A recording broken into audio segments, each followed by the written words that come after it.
This meeting is being recorded.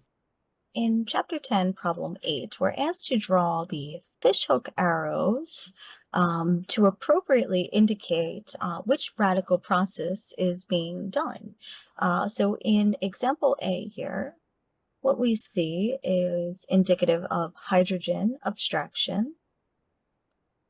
So a hydrogen is going to be removed from that HBr molecule. So we have this guy here. And we would indicate this using a fishhook arrow. So one to that bond formation, one from the HBr bond. So this will be our new bond that forms over here. And then the other fishhook arrow would point on the bromine. So what we see here is formation of a bond with these two fishhooks, and then movement of that lone electron, that single electron, to the bromine. So now we have created a bromine radical.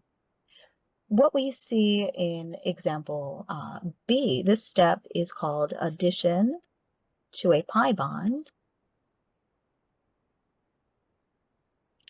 So we can draw these three fishhook arrows to show our final structure, our product structure, by indicating this pi bond. We'll have one electron moving here, one electron moving to form the bond with that bromine, and then that other electron from the bromine forming that other bond, that other electron in the bond here. So we have these two electrons coming together to form that bond that you see over here, and that other electron moving to form the radical.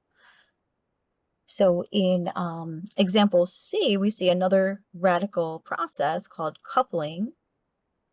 So this will be a coupling reaction. So this electron joins up with that electron there, and what we see is that methyl group has been added to our structure.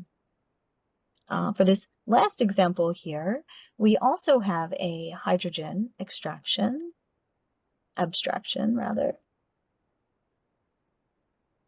So what we see here is that there's a hydrogen up here that is not drawn. So we know that one of those electrons would move more here, right, to this carbon. Let me redraw that for you. So that bond, one of those electrons would deposit there. The other electron would be involved in a new bond formation with bromine, with the bromine radical over here. So these two electrons form the bond between H and Br, and that other electron that moved with a fishhook results in the radical seen on the top of this molecule.